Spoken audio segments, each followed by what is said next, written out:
اس وقت تک یہاں جو جوان بوڑھے ہیں وہ اس دنیا سے چلے جائیں گے. بعض سلف کا قول ہے من مات فقط قامت قیامتہ، جو مر گیا اس کی قیامت قائم ہو گئی. اسی لیے موت کو قیامت صغریٰ کہا جاتا ہے. اور یہ قیامت کبریٰ ہے.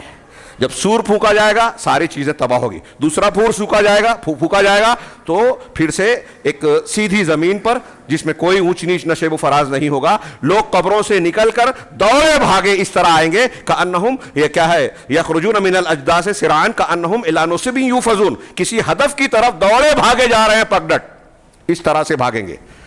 تو اللہ تبارک و تعالی نے اس قیامت کا ایک نام رکھا الطامہ. یہ بہت بڑی آفت ہوگی، طامۃ الکبریٰ. الغاشیہ ایک نام ہے، سورہ جمعہ میں ہم پڑھتے ہیں، جمعہ کے دن دوسری رکعت میں سورہ غاشیہ، یہی نام ہے اس سورت کا.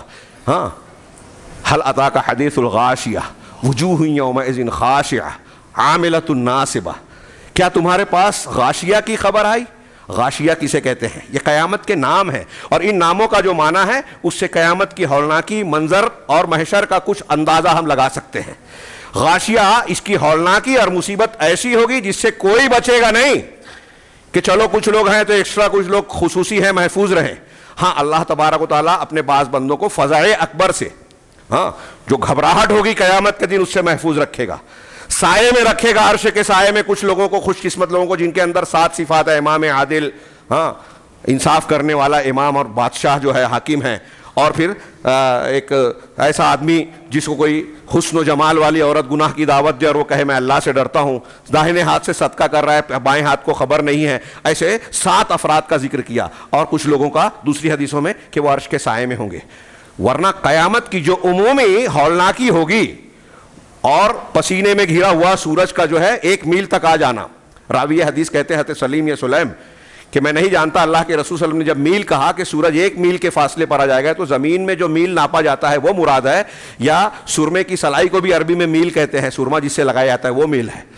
اتنی قریب سورج آ جائے گا، وہ سورج الگ ہی ہوگا. بہرحال یہ ایک نام ہے غاشیہ کے ڈھانپنے والی، چھا جانے والی. تو اس کی ہولناکی اور اس کے جو دہشت ناکیاں رہے گی وہ سارے انسانوں کو گھیرے ہوئے ہوگی، کوئی اس سے بچے گا نہیں. غاشیہ اس اعتبار سے اس کو کہا گیا القارعہ. القارعۃ ما القارعہ وما ادراک ما القارعہ یوم یکون الناس کالفراش المبثوث.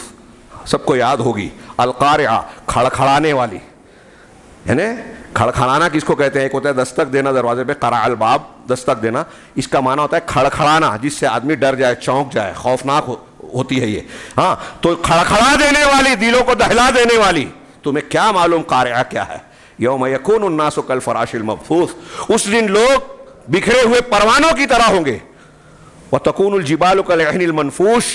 اور یہ جو پہاڑ ہم کو نظر آ رہے ہیں نا، یہ بڑے بڑے پہاڑ جو ٹکے ہوئے ہیں، یہ ہلکے اون اور روئی، رنگین اون کی طرح ہوا میں اڑ رہے ہوں گے.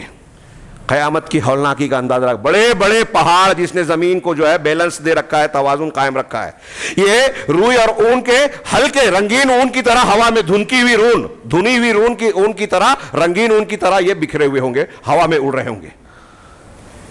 اب اس کے بعد حساب کے اما من ثقلت موازینہ، پڑھیے سورت آگے. تو ایک نام اس کا القاریہ ہے. ایک یوم البعث، بعث یعنی دوبارہ جلانا، مردہ ہو جانے کے بعد دوبارہ زندہ کیے جانے کا.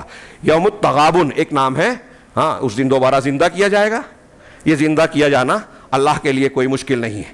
قیامت کی بحث کا آغاز کرتے ہوئے یہ تذکرہ شروع میں ہی ہو جانا چاہیے تھا کہ اس پر ایمان لانا فرض ہے. اس میں ثابت شدہ کسی چیز کا اگر کوئی انکار کرے گا تو کافر ہو جائے گا، کافر، اسلام سے باہر.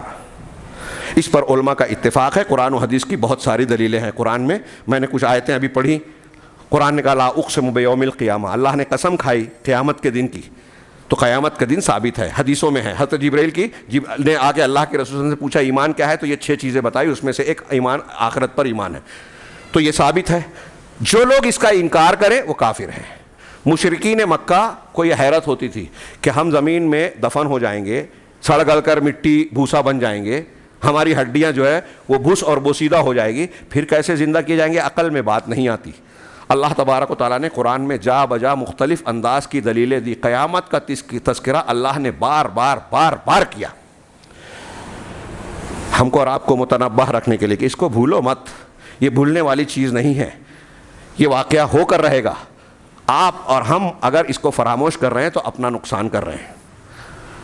ہاں اللہ تبارک و تعالیٰ نے یہ پورے قرآن مجید کو اٹھا کر دیکھیے, آپ کو ایمانیات سے کے متعلق اللہ پر ایمان کے ساتھ آخرت پر ایمان کا خوب تذکرہ کیا ہے, مختلف انداز میں کیا ہے. قرآن کی سب سے آخری آیت جو میں نے ابھی پڑھی تھی, وَاتَّقُوا يَوْمًا تُرْجَعُونَ فِيهِ إِلَى اللَّهِ, سب سے آخری آیت جو نازل, دیکھیں آخر میں بھی قیامت یاد دلائی اللہ نے. اس دن سے ڈرو جس دن تم کو اللہ کی طرف لوٹایا جائے گا, تم لوٹو گے.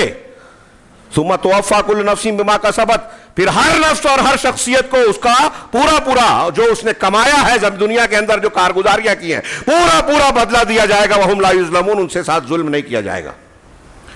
تو میں عرض کر رہا تھا کہ یوم البعث, دوبارہ زندہ کیا جانا, اس کے متعلق جو شکوک و شبہات تھے, اگر میں اس کی دلیلوں کو تفصیل سے بیان کروں تو کافی وقت چلا جائے گا. صرف اشارہ کروں.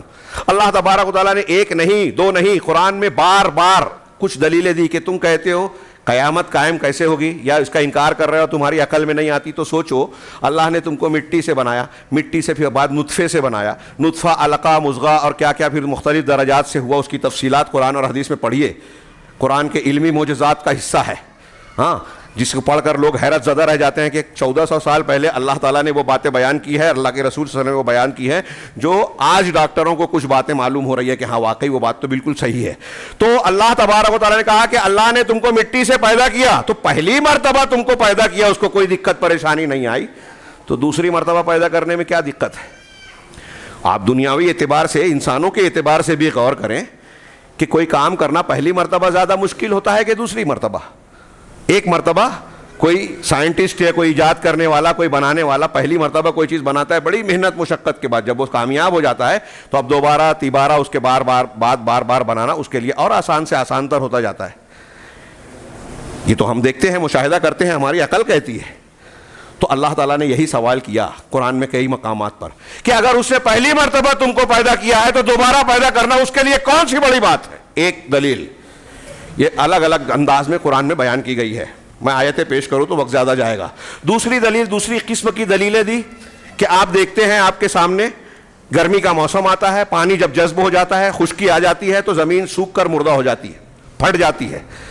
اللہ تبارک و تعالیٰ بارش برساتا ہے اور بارش کے قطرات پڑتے ہی مردہ زمین پھر سے جی اٹھتی ہے, زندہ ہو جاتی ہے. قرآن میں بار بار بیان, تم اپنی آنکھوں سے دیکھتے ہو کہ اب جو زمین کاشت کے لائق ہی نہیں رہی, مردہ ہو چکی ہے, بارش کے گرتے ہی وہ پھر سے زندگی اس میں آ جاتی ہے, اس کے اندر وہ پھول جاتی ہے اور ہر بارونق قسم کی نباتات, سبزیاں اور درخت پیڑ پودے جو اگانا شروع کر دیتی ہے. اس کے اندر پانی کے ذخیرے آ جاتے ہیں, پھر سے جی اٹھتی ہے. تو جو مردہ زمین کو دوبارہ زندہ کر سکتا ہے وہ تم کو مردہ ہونے کے بعد دوبارہ زندہ نہیں کر سکتا. پھر اللہ تبارک و تعالیٰ نے عقلی طور سے بھی سوال کیا, افحسبتم انما خلقناکم عبثا وانکم الینا لا ترجعون فتعالی اللہ الملک الحق لا الہ الا هو رب العرش الکریم. کیا تم ایسا سمجھتے ہو کہ اللہ تبارک و تعالیٰ نے تم کو یوں ہی پیدا کر دیا, بیکار پیدا کر دیا, کوئی مقصد نہیں ہے, کوئی ہدف نہیں ہے؟ افحسبتم انما خلقناکم عبثا, عبث پیدا کر دیا ہم نے تم کو, تم ایسا سمجھ رہے ہو؟ وانکم الینا لا ترجعون, اور تم ہماری طرف لوٹائے نہیں جاؤ گے, ایسا سمجھ رہے ہو؟ فتعال اللہ, تو اللہ کی ذات بلند و بالا ہے, الملک القدوس, جو بادشاہ ہے, قدوس ہے, پاک ذات ہے, ہر عیب سے پاک ہے. اس کی ذات ایسی ہو ہی نہیں سکتی کہ کوئی کام ایسا کرے جس کا کوئی مقصد نہ ہو, بیکار ہو. اگر کوئی آدمی ایسا کام کرے جس کا فائدہ نہیں ہو تو ہم کیا کہتے ہیں, ابے بے وقوف ہو, اپنا وقت ضائع کر رہے ہو, یہ کیا فضول کام کر رہے ہو, ایسا کچھ کام کرو جس سے تمہارا گھر کا لوگوں کا کچھ فائدہ ہو. مطلب فضول کام کرنا بے وقوفی کی علامت ہے. اللہ تبارک و تعالیٰ کی ذات حکیم ہے, حکمت بالغہ والی ہے, اس کے اندر بے وقوفی یا حکمت کی ضد کوئی بھی معمولی سی بھی چیز موجود نہیں ہے.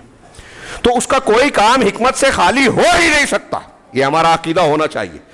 تو اللہ تبارک, آپ غور کیجئے, اگر آخرت اور قیامت کا دن وقوع پذیر نہ ہو, حساب و کتاب نہ ہو, تو یہ دنیا کی زندگی بے مقصد ٹھہرتی ہے اور اللہ پر الزام لگتا ہے کہ اللہ حکیم ہوتے ہوئے ایک ایسا کام کر رہا ہے جس کا کوئی فائدہ نہیں.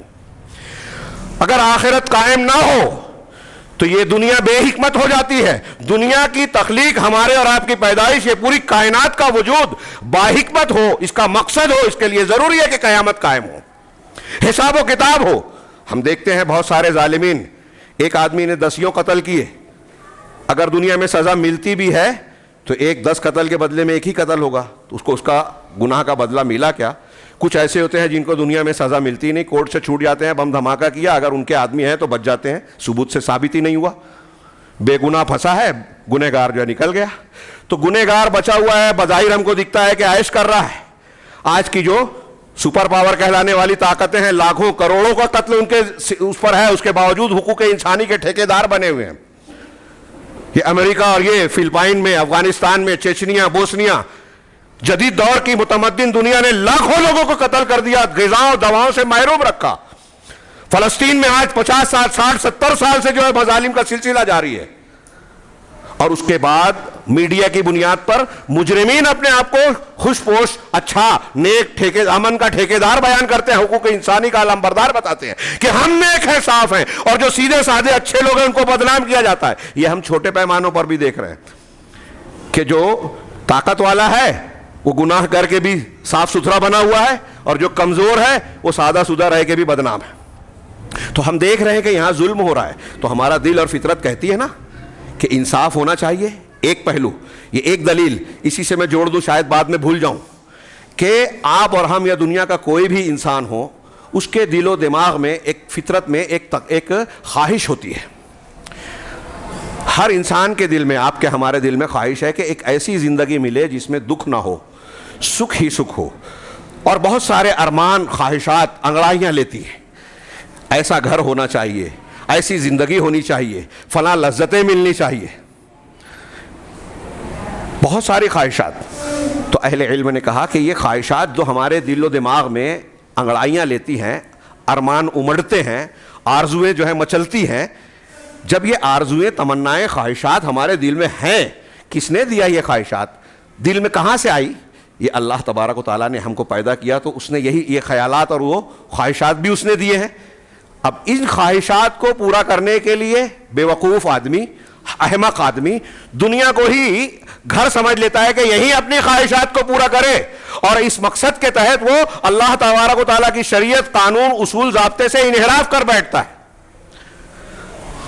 اور اپنی خواہشات کے پیچھے آنکھ بند کر کے جب بھاگتا ہے تو دنیا کمانے کے چکر میں اصول، ضابطے، عقائد کا گلا گھونٹ دیتا ہے، جو صحیح ہے، حق ہے، لوگوں پر ظلم کرتا ہے، حلال حرام کی تمیز کھو دیتا ہے، دوسروں کے حق کو مارتا ہے، بہن بھائی کے حق کو تک کو مار بیٹھتا ہے۔ جب دنیا کی محبت دل میں غالب ہوتی ہے تو اس خواہش کی تک، جبکہ یہ خواہش وہ دنیا میں پوری کر ہی نہیں سکتا۔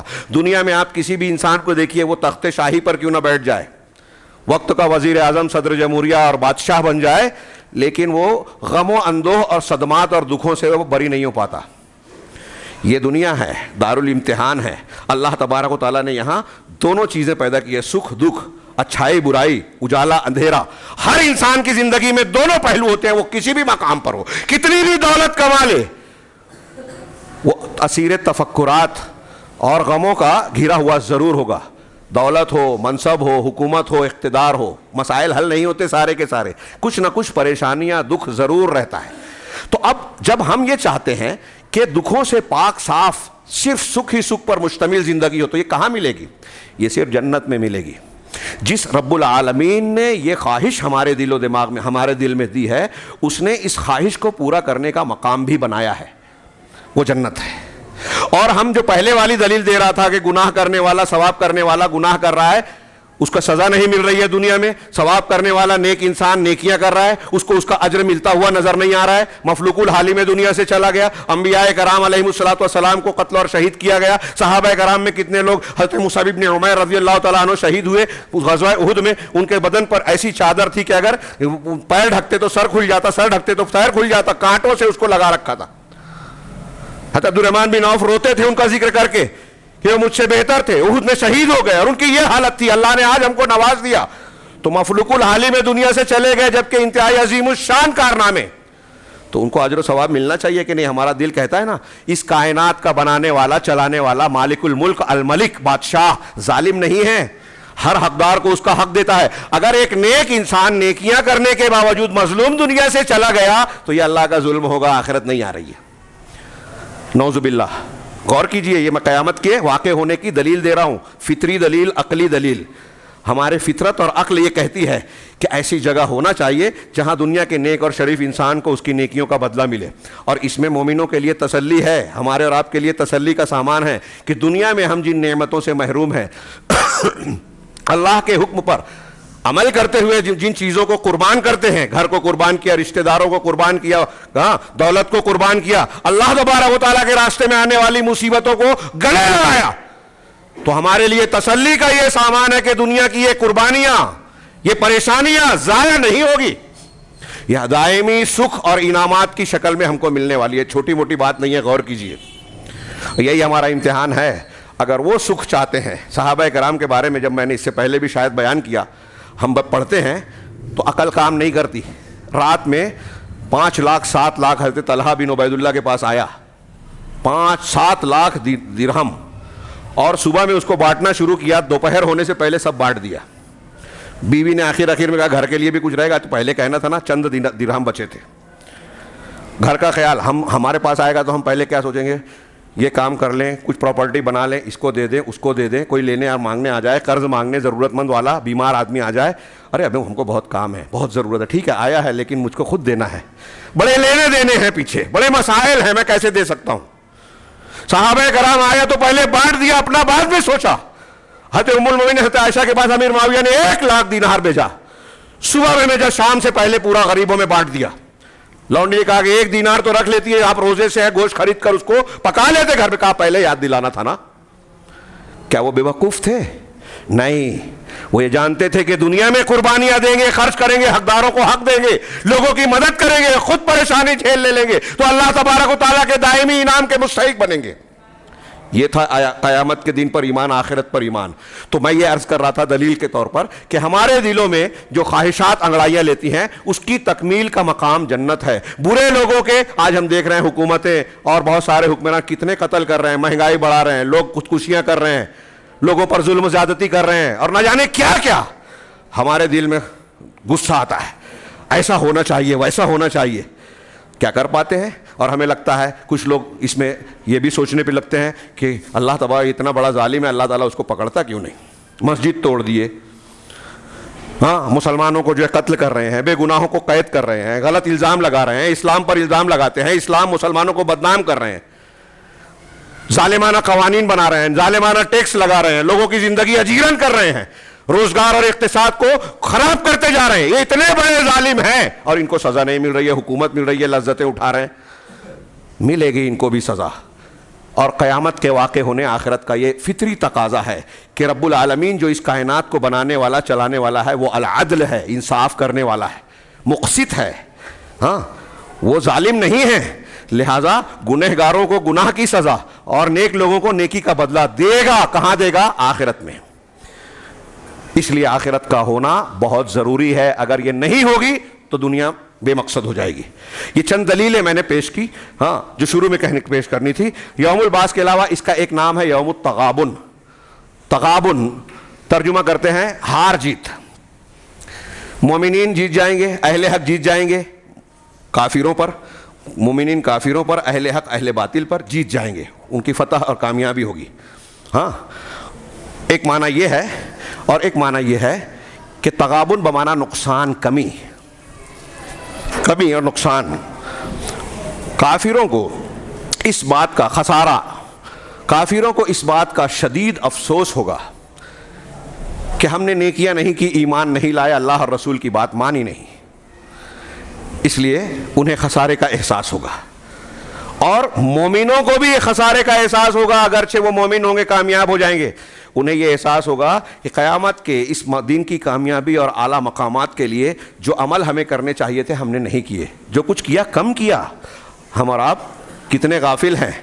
یہ صحابہ کرام اور ان کی زندگیاں دیکھیے, وہ تو دنیا میں بھی افسوس کرتے تھے. عمر فاروق, دیگر صحابہ کرام, میں واقعات بیان کروں تو بہت وقت چلا جائے گا, روتے تھے, پریشان رہتے تھے, ڈرتے تھے کہ کہیں ہمارا شمار نفاق میں تو نہیں ہوا, ہم نے جو نیکیاں کی وہ اللہ تعالیٰ کے یہاں رد تو نہیں ہو جائے گی, ہم جو اچھائیاں کر رہے ہیں کہیں ایسا تو نہیں کہ وہ ضائع ہو جائیں کسی برائی کی وجہ سے. ہر وقت چوکنا رہتے تھے, روتے رہتے تھے, پریشان رہتے تھے. قیامت کے بارے میں سوچ کر داڑیاں تر ہو جاتی تھی آنسوؤں سے. حضرت عثمان غنی قبر پر بیٹھے تو بے تحاشا روتے. لوگ پوچھتے کہ جہنم اور قبر سے زیادہ، آخرت سے زیادہ آپ قبر پر روتے ہو. کہا یہ آخرت کی سفر کی پہلی منزل ہے، اگر یہاں معاملہ ٹھیک ٹھاک رہا تو آگے کا معاملہ بھی آسان ہوگا، یہاں بگڑ گئے تو آگے کا تو پھر اور خراب ہوگا. اتنا روتے کہ داڑیاں تر ہو جاتی. یہ کوئی حضرت عثمان غنی کی اکیلے کی بات نہیں، میں مثالیں نہیں دے سکتا، وقت کم ہے کیونکہ مضامین بہت ہیں، اس کے کئی ہفتوں اگر بیان کیے جائیں تو کم ہے. اور قیامت، ایمانیات کے یہ بیان، یہ باتیں بار بار پڑھنا چاہیے، دہرانا چاہیے، یاد کرنا چاہیے، اس لیے کہ اللہ تبارک و تعالیٰ نے بار بار اس کو دہرایا ہے، اس لیے کہ اس کی ہمیں ضرورت ہے. موجودہ زمانے میں، حالات میں ہماری اپنی اصلاح کے لیے، بچوں کی اصلاح کے لیے آخرت سے ڈرائیے، اللہ کے سامنے حساب و کتاب سے ڈرائیے، اس ایمان کو مضبوط بنائیے، قبرستان لے جائیے، اس لیے کہ وہ آخرت کو یاد دلاتی ہے. تربیت کا یہ حصہ ہے. بہت ساری باتیں ابھی ہمارے راستے میں گفتگو ہو رہی تھی. مسلم لڑکیاں غیر مسلموں سے تعلقات قائم کر رہی ہیں. ماں باپ بچوں کی تربیت، کیسے تربیت کریں؟ دین سکھائیں. کیسے دین سکھائیں گے؟ ہمارے ہاں دین سکھانے کی بات بھی آتی ہے تو فضائل اعمال بتائے جاتے ہیں، سطحی باتیں، جذباتی باتیں بتائی جاتی ہیں، نبی کے طریقے پر نہیں تعلیم دی جاتی. نبی جو ہے صحابہ کرام کی، انبیاء کرام، دیکھیے نبی کریم صلی اللہ علیہ وسلم کی تعلیمات اللہ پر ایمان، توحید، آخرت پر ایمان، حساب کتاب، ان پر زیادہ زور دیتے تھے تاکہ دل میں اللہ کا ڈر ہو. اس ایمان کے علاوہ دنیا کی کوئی طاقت، کوئی قانون انسان کو سدھار نہیں سکتا، اچھا انسان نہیں بنا سکتا. کیسا بھی قانون بنا لو، فلاں گھپلا ہوا ہرشد مہتا کا، پھر اس کے بعد قانون بنا، پھر اس کا دوسرا گھپلا، اس کے بعد دوسرا گھپلا، نئی کمپنیاں، مالی کمپنیاں بنا کے لوگوں کا مال لوٹ کر جو ہے کمپنیاں لے جاتی ہیں. قوانین بنتے ہیں، پولیس ہے، فلاں ہے، فلاں ہے، فلاں جو ہے ادارے اور گورنمنٹ کے جو ادارے ہیں جو پکڑ کرتے ہیں گنہگار لوگوں کی، پتہ لگاتے ہیں، لیکن گناہ بند ہو رہا ہے کیا؟ نہیں، بڑھ رہا ہے. گناہ کیسے رکے گا؟ جب دل میں اللہ کا ڈر ہو، آخرت کا حساب و کتاب کا یقین ہو. یہ ان ناموں کی تفصیل میں آپ جانیں گے. تو تغابن کا ایک مطلب میں نے واضح کیا. آگے بڑھتا ہوں. یوم الطلاق، ملاقات کا دن، اللہ سے لقاء، لوگوں سے ملاقات. آگے بڑھتا ہوں. یوم التناد، ہانک پکار کا دن، اس دن لوگوں کو پکارا جائے گا. اس کی کئی تشریح لوگوں نے کی.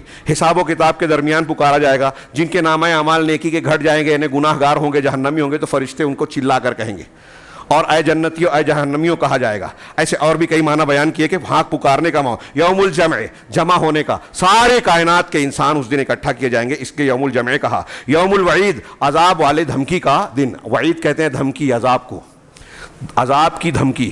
تو جس دن وَنُفِخَ فِي الصُّورِ، سورہ قاف میں اللہ نے فرمایا وَنُفِخَ فِي الصُّورِ ذَلِكَ یوم الوعید.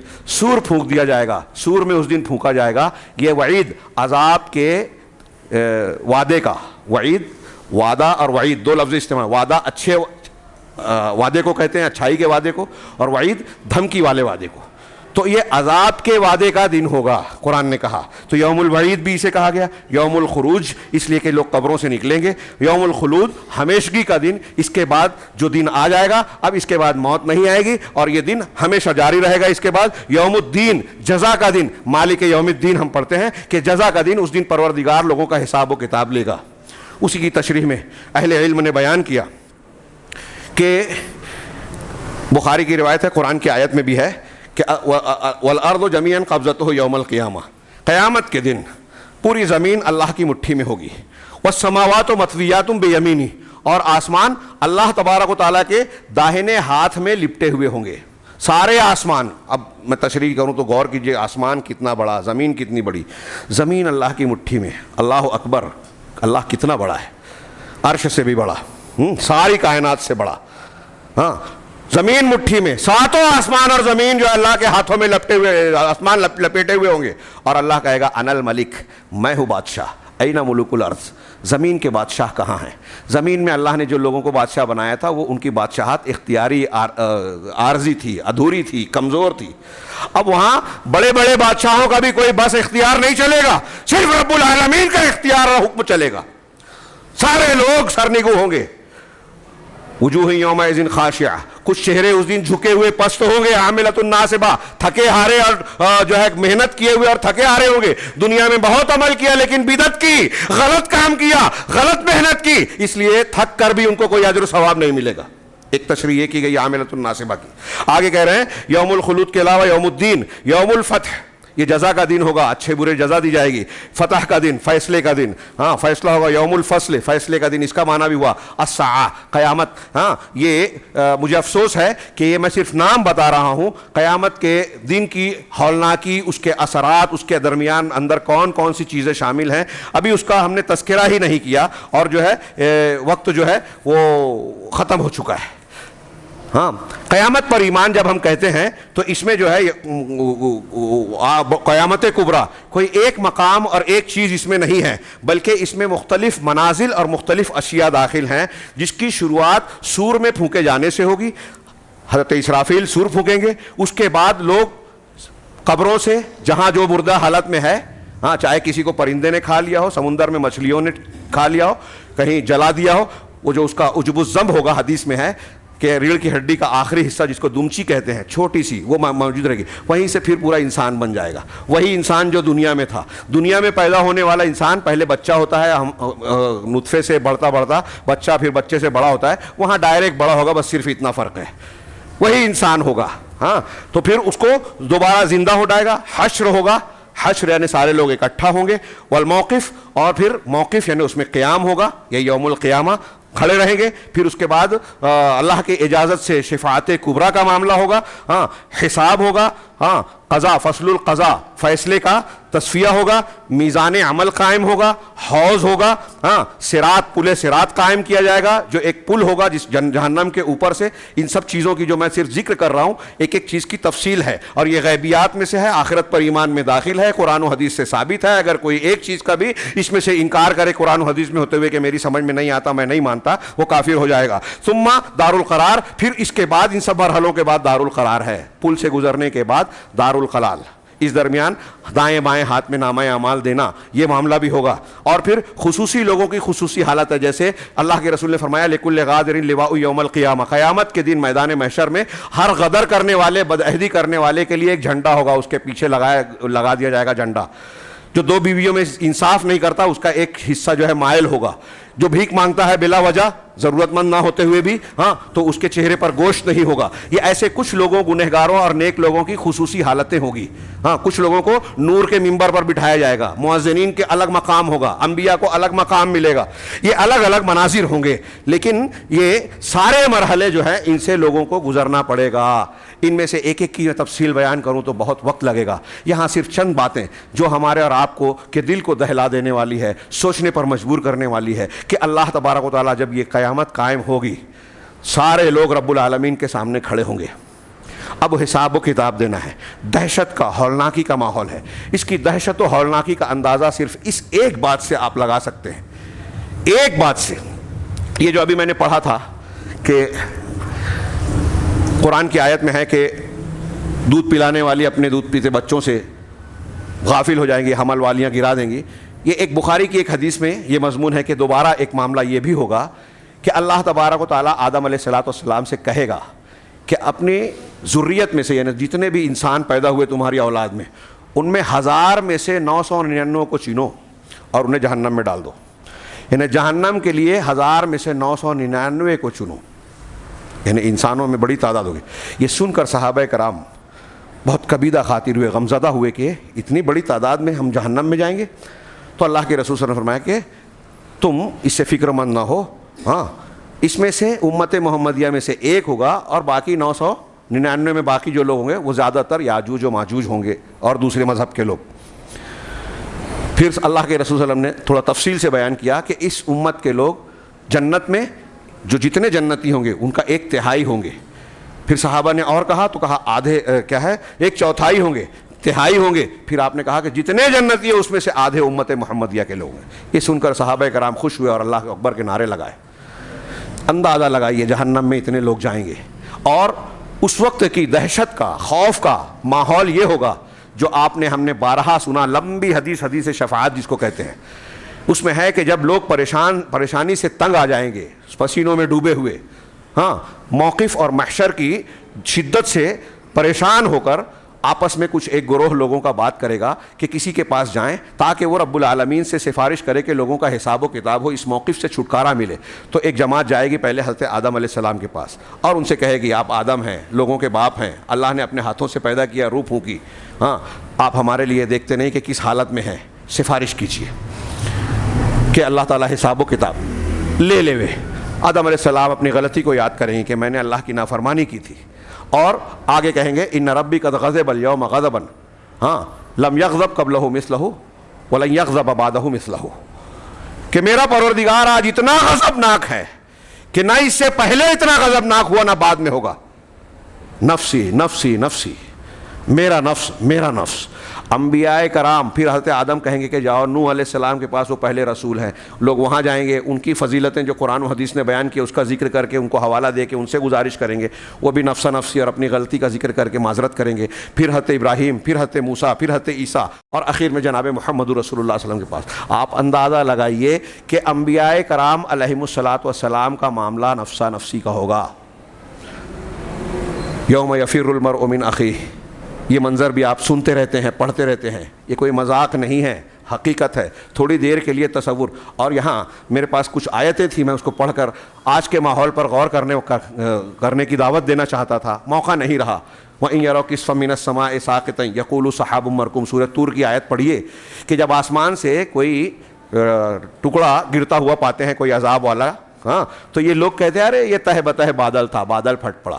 ابھی سیلاب آیا کوکن میں, سیلاب آیا مدھیہ پردیش میں, ہاں کہیں خشکی ہے, کہیں سیلاب ہے, کہیں پانی ہے. اور اس سے پہلے ہمارے یہاں بیماریاں پھیلی تھی کورونا کی. کورونا کے ابتدائی حالات کا یا جب شدت تھی تو آپ غور کیجئے کیا حال تھا, خوف کا, دہشت کا, پریشانیوں کا, اقتصادی مسائل کا.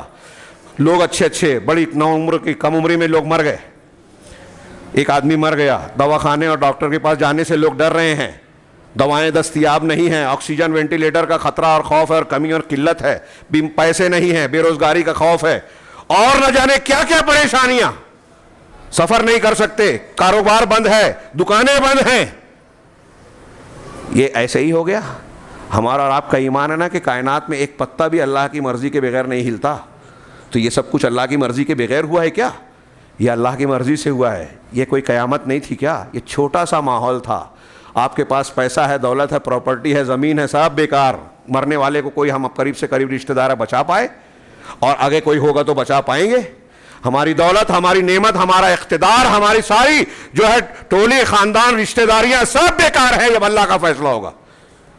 یہ چھوٹی شکل میں ہے. اور یہاں ہم جب کورونا کے ماحول میں گئے تو خوف زدہ اور دہشت زدہ رہے, تو میدان محشر میں کیا عالم ہوگا غور کیجئے. جب اللہ تعالیٰ نے یہ نقشہ کھینچا کہ بچے کو بوڑھا بنا دیں گے, حمل والی حمل گرا دیں گے. یہ جو آدم علیہ السلام کو جب کہا جائے گا تو اسی حدیث میں ہے بخاری کی روایت میں کہ حمل والی حمل گرا دیں گی, اتنی دہشت ناکی والا معاملہ ہوگا. اور لوگوں کو آپ نشے میں دیکھیں گے, حالانکہ وہ نشے میں نہیں ہوں گے. اللہ کا عذاب سخت ہوگا, خوف اور دہشت ہوگی. یہ دونوں موقع پر ہوگا. آدمی اپنے بھائی سے بھاگے گا, یوم یفر المرء من اخیہ وامہ وابیہ وصاحبتہ وبنیہ, اپنی ماں سے, اپنے باپ سے, اپنی بیوی سے, اپنے بچوں سے, ایک کے بعد ایک قریب سے قریب رشتے بیان کیے گئے. دنیا میں ان لوگوں کے لیے آدمی حلال حرام کی تمیز کھوتا ہے. کیوں بھاگیں گے, کیوں بھاگیں گے وہاں بھائی بھائی سے؟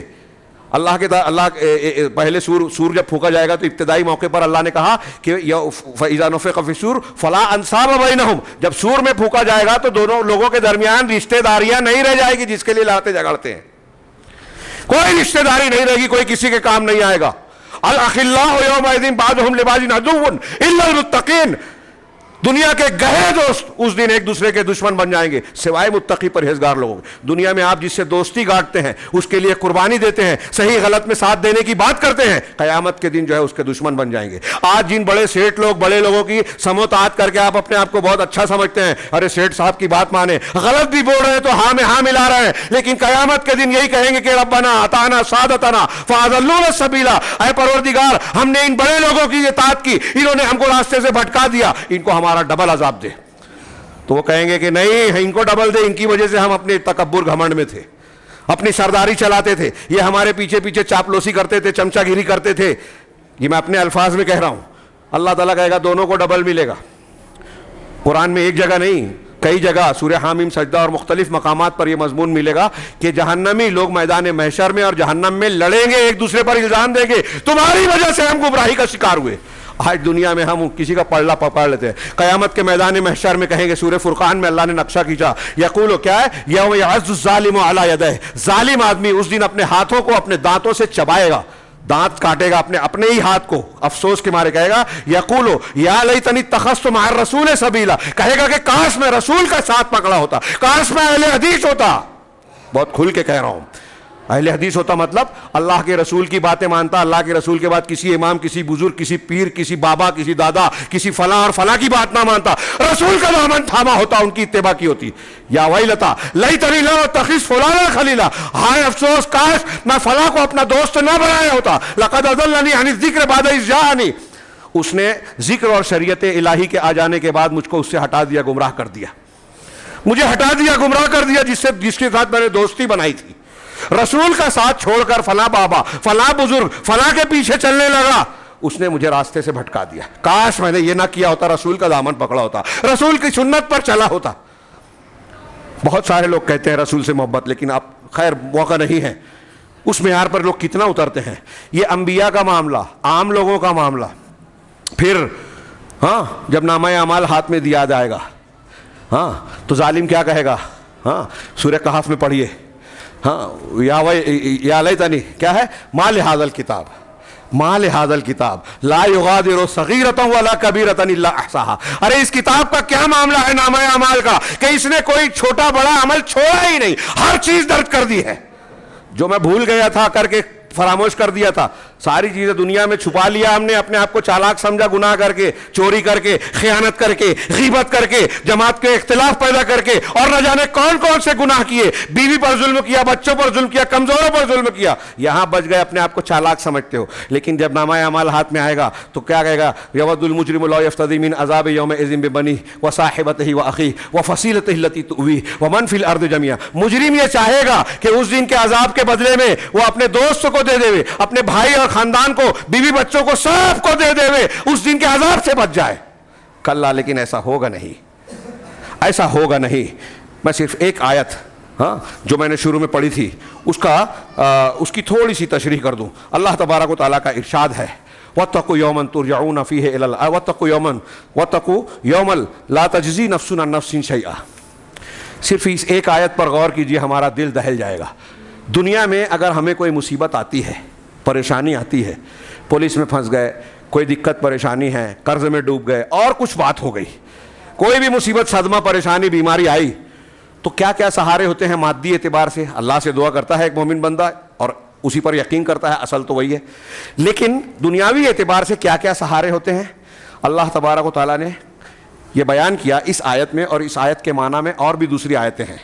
ہاں سورہ بقرہ کی جو آیت میں نے پڑھی تھی، وَاتَّقُوا يَوْمًا لَا تَجْزِي نَفْسٌ عَن نَفْسٍ شَيْئًا، اس دن سے ڈرو، بچو، جس دن کوئی نفس کسی نفس سے کچھ بھی کام نہیں آئے کام دے گا۔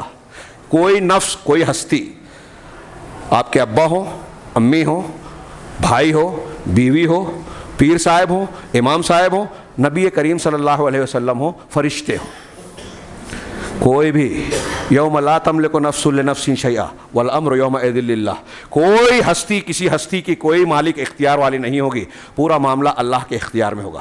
اس ایک جملے کی تشریح کے لیے قرآن کی کئی آیتیں اور وہ حدیث کی طرف میں صرف اشارہ کروں۔ اللہ کے رسول نے اپنے خاندان کے لوگوں کو جمع کیا کہ اے عباس، اے صفیہ، اے فلاں، اے چچا، اے پھوپھی، اے فلاں، مجھ سے دنیا میں جو چاہتے ہو مانگ لو، قیامت کے دن میں تمہارے لیے کوئی اللہ کے مقابلے میں کچھ اختیار نہیں رکھوں گا۔ آخر میں اپنی لخت جگر بیٹی سے کہا، یا فاطمہ بنت محمد، سلینی من مالی ما شئت، اے فاطمہ بنت محمد، میری بیٹی لخت جگر، مجھ سے میرے مال سے جو چاہو مانگ لو، لا اغنی عنک من اللہ شیئا، قیامت کے دن اللہ کے مقابلے میں، اللہ کے سامنے میں تیرے کوئی کام نہیں آ پاؤں گا۔ اب اس کے بعد بھی ہم جھوٹے وسیلے، مشرکانہ وسیلے کے عقیدے کی بنیاد پر یہ عقیدہ رکھیں کہ گناہ پہ گناہ کیے جائیں، کچھ بھی مست رہیں، رسول اللہ صلی اللہ علیہ وسلم کا نام لیں گے، آپ کا دامن پکڑ لیں گے اور بچ جائیں گے، وسیلہ اور سفارش مل جائے گی۔ سفارش اور وسیلے کا حقدار بننے کے لیے بھی کچھ بنیادی ضرورتیں ہیں۔ اگر وہ نہیں ہوگی تو اس کی اجازت نہیں ملے گی. رسول اللہ صلی اللہ علیہ وسلم اپنے طرف سے دنیا میں جیسے سفارش ہوتی ہے نا, قیامت کے دن اللہ کے پاس ویسی سفارش نہیں ہوگی کہ میں گیا کسی کے پاس, آپ کی سفارش کر دی کہ یہ اچھا آدمی ہے, نیک ہے, اس کو نوکری پہ رکھ لو, اس کی مدد کر دو, فلاں فلاں میں جانتا ہوں. اللہ تبارک و تعالیٰ کے یہاں اجازت دے گا اللہ تعالیٰ کہ تم سفارش کرو, اس کے لیے کرو, تبھی سفارش ہوگی, ورنہ نہیں. اور کس کے لیے اجازت ملے گی؟ جو توحید پر ہوگا. مشرک کے لیے, بدعتی کے لیے سفارش کی اجازت نہیں ملے گی. یہ لکھ لیں, قرآن و حدیث کی بہت سی دلیلیں ہیں, فی الحال موقع نہیں ہے کہ میں اسے پیش کروں. تو جس دن کوئی نفس, کوئی ہستی کسی ہستی کے کچھ بھی کام نہیں آئے گا. ابراہیم علیہ السلام اپنے باپ آزر کے کام نہیں آئیں گے, نوح علیہ السلام اپنے مشرک بیٹے کے کام نہیں آئیں گے, لوط علیہ السلام اپنی مشرک کافرہ عورت بیوی کے کام نہیں آئیں گے. اللہ کے نبی جناب محمد رسول اللہ صلی اللہ علیہ وسلم سید المرسلین, ہاں سرکار عالم, سرکار دو عالم ہم کہتے ہیں, ہاں آپ بھی اپنے مشرک چچا ابو لہب, ابو طالب اور اپنے والدین کو جہنم سے نہیں نکال سکیں گے. حدیث میں ہے کہ ابو طالب کو بس اتنا فائدہ ہوگا, جہنم سے تو نہیں نکال پائیں گے, اتنا ہوگا کہ جہنم میں ہلکا عذاب دیا جائے گا. اور کیسا ہلکا عذاب کہ پیروں میں آگ کی جوتیاں پہنائی جائے گی جس سے کھوپڑی کھولے گی, موت نہیں آئے گی. ہاں, تو کوئی نفس کسی نفس کے کام نہیں آئے گا. اللہ چاہے گا تبھی سفارش ہوگی. ہاں, وَلَا يُقْبَلُ مِنْهَا شَفَاعَةٌ, اور نہ ہی کسی نفس سے سفارش اور شفاعت کو قبول کیا جائے گا. دیکھیں یہاں رد کر دیا اللہ نے, اور جہاں کہا شفاعت ہوگی تو وہ اجازت سے ہوگی. دنیا کی طرح کوئی کسی کی سفارش نہیں کر سکتا, میرا بیٹا ہے, میرا رشتہ دار ہے, میرا فلاں ہے, کوئی کسی کو نہیں بچا سکے گا, اور نہ ہی اس سے کوئی سفارش قبول کی جائے گی. وَلَا يُؤْخَذُ مِنْهَا عَدْلٌ, اور نہ ہی کوئی فدیہ قبول کیا جائے گا, بدلہ لیا جائے گا کہ یہ لے لو دے دلا کے. دنیا میں یہی سب ہوتا ہے نا, کہ کوئی کسی کے ہمارا فلاں سے تعلق ہے, فلاں لیڈر, فلاں پارٹی کے لوگوں کا, میں پارٹی کا ممبر ہوں, تو انہوں نے فون کر دیا پولیس اسٹیشن میں, پولیس نے چھوڑ دیا. فلاں بڑا آدمی جو ہے میرا رشتہ دار ہے, میرے خاندان کے لوگ بہت زیادہ ہیں, تو ان کا دباؤ پڑ گیا تو سامنے والے نے چھوڑ دیا, جھگڑا نہیں کیا, پریشانی خوف سے اس نے چھوڑ دیا. ہاں, اور کسی کی سفارش قبول کر لی تو نہ کوئی کسی کے کام آئے گا, ہاں, نہ کسی کا کوئی کی شفاعت کا کام کرے گی. وَلَا يُؤْخَذُ مِنْهَا عَدْلٌ, اور کوئی بدلہ اور فدیہ بھی نہیں لیا جائے گا. بخاری میں ہے کہ ایک شخص سے, جہنمی شخص سے اللہ تعالیٰ قیامت کے دن پوچھے گا کہ یہ جو تم عذاب میں ہو, کیا اگر آسمان اور زمین میں جو کچھ ہے, دنیا میں جتنا کچھ ہے وہ سب تم کو مل جائے, ہاں ساری دنیا مل جائے, تو کیا تم اس کو فدیہ میں دینا چاہو گے؟ ہاں, بہت غور سے. ہم اور آپ پوری زندگی محنت کر کے, یہ آپ کے گاؤں کا اگر کوئی ہے, ہم میں سے عام آدمی, ہاں, یا کوئی مالدار بھی, صرف جیتانہ گاؤں خرید سکتا ہے, دھولیا شہر خرید سکتا ہے, دھولیا ضلع خرید سکتا ہے. کوئی ہوگا دنیا میں ایک آدھ دو جو کچھ حصہ خرید بھی لے. کیا خرید سکتے ہیں ہم؟ قیامت کے دن اللہ کہے گا کہ پوری دنیا, ایک گاؤں, ایک ضلع, ایک ریاست اور ایک ملک نہیں, پوری دنیا تیرے کو دے دیتا ہوں. تو کیا تو اس پوری دنیا کو خرچ کر کے دے کے فدیے کے طور پر اپنے آپ کو بچانا چاہے گا؟ وہ کہے گا نعم, ہاں کیوں نہیں, میں ضرور کروں گا. کہا نہیں, تو جھوٹا ہے, تو نے جھوٹ بولا, میں نے تجھ سے اس سے بہت ہلکی چیز کا مطالبہ کیا تھا جبکہ تو آدم کی پیٹھ میں تھا, وہاں سے روح کے شکل میں نکال کر تجھ سے عہد لیا تھا کہ میرے ساتھ شرک نہیں کرنا, لیکن تو نے مانا ہی نہیں. شرک کیے بغیر چارہ نہیں کیا, تو نے شرک ضرور کیا, مانے بغیر رہا ہی نہیں, نہ مانے بغیر رہا نہیں. اور قرآن میں ایک جگہ اور ہے کہ جنہوں نے کفر کیا, اگر زمین بھر کر بھی وہ سونا دے دیں تو بھی اللہ کے عذاب. زمین بھر کے سونا ملے گا کسی کے پاس؟ ہوگا نہیں. ہوگا تو خرچ کرے گا نہیں. اللہ کہہ رہا ہے اگر ہو جائے, ناممکن, مل جائے, خرچ کر دے, تب بھی اللہ کے عذاب سے نہیں, دے دلا کے بھی وہاں چھٹکارا نہیں ملے گا. وَلَا يُؤْخَذُ مِنْهَا عَدْلٌ وَلَا هُمْ يُنصَرُونَ, اور نہ ہی ان کی کوئی مدد کرے گا. کہیں سے کوئی مدد مل جائے کوئی امید نہیں ہوگی. یہ چند باتیں میدان محشر کی اور قیامت کی میں نے بیان کی, چونکہ وقت بہت زیادہ ہو گیا ہے اس لیے میں معافی چاہتا ہوں. بہت ساری چیزیں, حقیقتیں باقی ہیں, جیسے حوض کا ذکر, جہاں سے بدعتیوں کو اللہ کے رسول صلی اللہ علیہ وسلم اپنے دست مبارک سے آپ اپنی امت کے افراد کو جام کوثر پلائیں گے, لیکن بدعتیوں کو وہاں سے بھگا دیا جائے گا جو اہل بدعت ہیں. اور ابھی ہم دیکھ رہے ہیں کہ ہمارے مسلمانوں میں سنت پر چلنے والے, سنی اپنے آپ کو کہنے والے بہت ہیں, لیکن سنت پر چلنے والے بہت کم ہیں, بدعت زیادہ ہے. ابھی محرم الحرام آ رہا ہے, یہ مہینہ ختم ہو رہا ہے, محرم الحرام آ رہا ہے. یہاں آپ دیکھیے کہ محرم کا جو اسلامی تصور ہے, عام مسلمان, غیر مسلم تو غیر مسلم, عام مسلمان کے ذہن و دماغ میں بھی محرم کی وہ تصویر ابھرتی ہے نام لیتے ہی جو بدعت پر مشتمل ہے, جس کا دین اور اسلام سے کوئی تعلق نہیں، تعزیہ کربلا، واقعہ کربلا، اور پھر اس سے متعلقہ دیگر امور، صحابہ کرام پر طعن و تشنیع.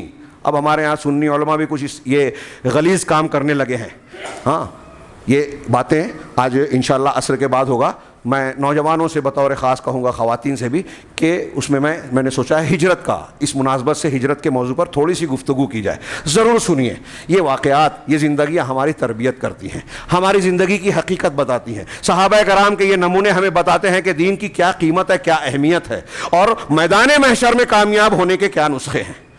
تو یہ میزان عمل، یہ حساب کتاب، ہاں یہ ہر مرحلہ اگر آپ پڑھیں. اللہ کے نبی صلی اللہ علیہ وسلم سے حضرت عائشہ صدیقہ نے پوچھا کہ اس دن جو قیامت کے دن سب لوگ برہنہ ہوں گے، جب قبروں سے اٹھیں گے، ام المومنین حضرت عائشہ نے پوچھا کہ ارے جب برہنہ ہوں گے تو لوگ ایک دوسرے کی شرمگاہوں کو دیکھیں گے نہیں، کیا اس پر نظر نہیں پڑے گی؟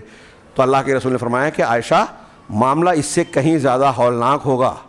اور پھر قرآن کی وہ آیت پڑھی، یوم یفر المرء من اخیہ والی آیت کے آخر میں، لکل امرئ منہم یومئذ شان یغنیہ، لکل امرئ منہم یومئذ شان یغنیہ، یومئذ شان یغنیہ. اس دن ہر آدمی کی حالت کی شان اور حالت ایسی ہوگی کہ وہ دوسرے سے بے نیاز ہوگا. ابھی تو یہ میں نے میدان محشر کی تھوڑی سی بات کی ہے، اس میں بھی بہت کچھ باقی ہے. پھر اس کے بعد پل صراط سے گزر کے جو جہنم میں جائیں گے، جہنم کی ہولناکیاں، جس کا نامہ اعمال ہلکا پڑ جائے گا نیکیوں کا، یا جس کو شرک و کفر اور نفاق کے پڑھنے میں چلا جائے گا، ہاں تو اس کا تو اللہ ہی حافظ ہے. ایسا عذاب جس کا ہم اور آپ تصور نہیں کر سکتے. سب سے ہلکے عذاب والا جہنم میں کہے گا کہ میرا عذاب سب سے سخت ہے، اور جنت میں جو جائے گا تو اس میں سب سے آخری جنتی جو جائے گا وہ یہ کہے گا کہ اللہ نے مجھے جو کچھ دیا ہے، جیسی نعمتیں عطا کی ہیں، کسی کو نہیں دی کائنات میں. اللہ تعالیٰ سے دعا ہے کہ وہ ہمیں صحیح ایمان کو اختیار کرنے کی توفیق عطا فرمائے، اور اس کی برکت سے دنیا میں بھی کامیابی، سعادت اور سرفرازی سے نوازے، فتنوں سے بچائے، اور مرنے کے بعد برزخ اور آخرت کے جو مراحل ہیں، پروردگار ہم سب کو اس میں کامیاب ہونے کے گر پیدا کرنے کی توفیق دے. ہمیں ان خوش نصیب لوگوں میں شامل فرمائے جو قیامت کے دن سرفراز اور کامیاب ہوں گے. اقول قولی ھذا واستغفر اللہ لکم سائر المسلمین، وصلی اللہ علی نبینا محمد. بارک اللہ لنا ولکم فی القرآن المجید، ونفعنا وإیاکم بالآیات والذکر الحکیم، انہ تعالی جواد کریم ملک بر رؤوف رحیم.